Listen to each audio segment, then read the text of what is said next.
Okay, let me talk about how I got into the seminar business.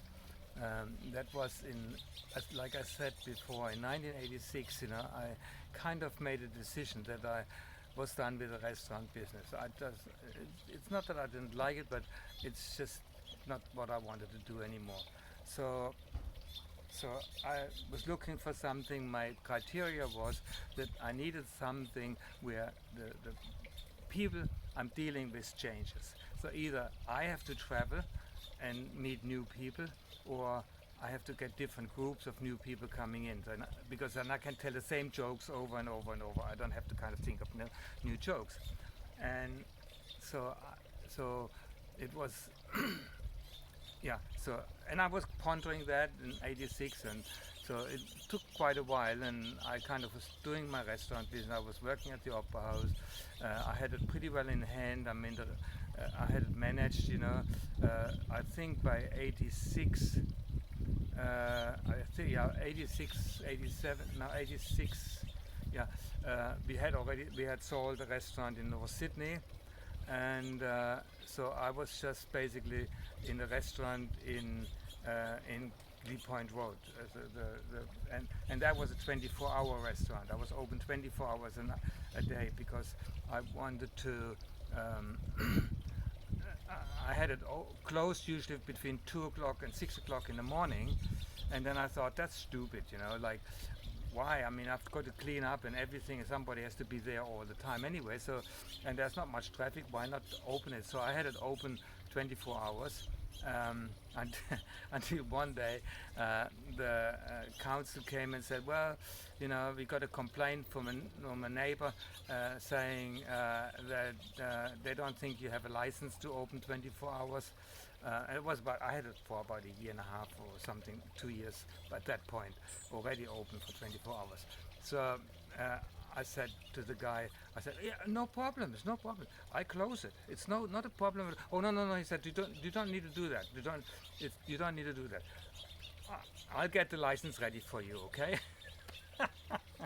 I couldn't believe it. Okay, I said, because what happened is, you see, after council meetings and stuff like that, the local council would come to my restaurant and hang out there, and so for them it was convenient because, when they finish their meeting at 11 o'clock at night, and then they just come over and have a few drinks or whatever they wanted to do. So that was handy for them because most restaurants close at 10 o'clock. Anyway, um, so when I opened that, it was kind of like, oh yeah, just let me, I remember now. I It was me. I had to be there 24 hours basically a day. Initially, the first 2 or 3 weeks to get started and to see how it goes and what the timing is, about when people come in or not come in, or the people who is working at night. There were 2 people working at night, one in the kitchen cleaning up and prepping for the next day, and one out front. So I had to kind of make sure that that is okay. Because it's at night and you just never know, who knows, anything can happen at night. The other thing was also that I wanted to have an insurance, and the insurance guy says, well, he looked around and says, well, there's no deadlocks on the front door. And I said, why? This never closes, He says, I have to put deadlocks on the front door. Okay, we put deadlocks on. So that was one experience. Anyhow, that place went very well. I mean, I had great business there, lots of parties. I had an upstairs, a downstairs, and no, at that place I didn't have an outside. So it was just upstairs and downstairs. But I could seat about 60 or 70 people. But downstairs I could seat about 50, and upstairs another 50. Okay, 100 people if it would be full. Anyway, so but it became too much of a strain on me. I was just basically sitting in the office doing my stuff in the office, and I had no interaction with customers, more or less. So when I went, so I decided to do that. So that was '86. I came to. It took until 1988, and I was just about to renovate it again because the restaurant, because in the meantime I had a Greek guy managing it, and he put everything in blue and white, Greek colors, the tiles on the floor, ceiling, on the walls, and everything, and it looked very cold, not like German at all. So I kind of decided, nah, that doesn't work. After a few months, I said to him, okay, it's fine, we change again. So I was going to to change it again and make it into a German-looking place. And I had Janet, Janet, can't remember. Yeah, she was an interior designer, and she helped me doing all sorts of things. So she said one day, and I was very keen on her, and one day she said, oh, I'm going to the seminar tonight, do you want to come? And I thought, well, that might be a good chance, to kind of get more acquainted with her and have a relationship with her. So I went along, and when I got there, number one, I had to pay the full thing. It was, I don't know how much it was at the time, a few $100s. Had to give my credit card, had to pay for it for the seminar. It was a 3-day seminar. And then okay, well, I'll pay. And then she introduced me to her boyfriend. Oh, here I was just sucker forever, Anyway, so I did the seminar. It took 3.5 days, and it didn't do anything for me. I kind of, I was kind of like, okay, I did this place. I didn't really, I didn't think it had any effect on me. It was a motivation seminar. The seminar was called Money and You. It's still going today, and I did it. And I went home, and on Sunday night I talked to another guy who did the seminar. I drove him home, and we talked for quite a while.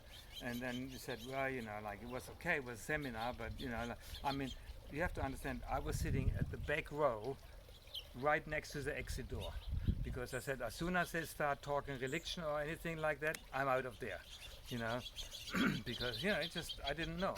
I'd never been to a seminar before like this or anything like that. So, and Robert Kiyosaki was a presenter.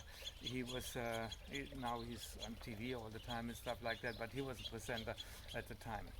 Anyway, so I went home, and then the next day, for some reason, and at the time they called it rebirthing or whatever, I can't remember, I can't remember the name of it, but I woke up about 10, 11 o'clock in the morning, sopping wet. My bed was sopping wet. I was crying. Like, I said, shit, what's wrong? Why am I no reason. It's stupid, Anyway, so 2 or 3 weeks later, they had another seminar, the follow-on seminar to this thing, and I thought, well, I mean, I might as well find out why am I so emotional about this thing. I'm not a very emotional person normally. I think, and my wife would agree with, Patricia would disagree with me, but I'm not very emotional, I think, of myself as. Anyways, so I kind of signed up for the next seminar, which was, I think, 3 days, and was called Creating Wealth. And it wasn't specifically for learning anything about business or wealth or anything. It was just about finding out, why was I drawn? Why was I emotional about it? Why was I drawn to this? So I did that, and and then they said, okay, they're having a 16-day seminar down at Kangaroo Valley, an instructor seminar. I thought, well, I said, this is not bad. I mean, I could, seminar attendance, me talking, I can bring on my jokes like Kiyosaki did. I can do that. So I signed up for that. It cost several $1,000s first, and I did that, and then I just signed up for that, and it was kind of fun. It was not very challenging or anything like that, but it was okay. And I thought, okay, this is what I want to do. I want to learn how to do seminars, motivation seminars, and then do that. And And yeah, and so I came about, and from then on I kind of started, it was in 89, and I started selling my business, my units and my stuff, all the things I had, because I had to pay for the seminars, obviously. And I did that, and I still had my house in Ferrywood, my first restaurant. That house, I still own that. And so I just rode along, and then wherever they went with the seminars, at first I went to Adelaide and to, I think, Brisbane, can't remember now, Sydney of course, and then as it went into the 90s, then they also had an instructor seminar in California, so I went there, and I went there I think 3 or 4 times to Kona in California. Now first to Murrieta, and then also to Hawaii, Kona, Hawaii. So all this, they went through all the seminars, and some of them I paid for, and some of them I assisted. So yeah, I didn't pay for it. The room and board, room and food was free, and I just had to get there. So that, when I traveled around, I just traveled with the seminar, to Austin, Texas, Anchorage, Alaska, Toronto, Vancouver, and then of course here in California it was San Diego, and Austin, I mentioned Austin, Texas, and then of course Australia, and then I think once I went to Singapore, and that was about, so that's the extent of it. And then in 1991 I decided I want to take it to Germany, and so that's how I went to Germany, and I'll talk about that later, to start the business there. And I think I did some of it, I did already explain in another video. Okay, so that was my venture into doing seminars after the restaurant business. Okay.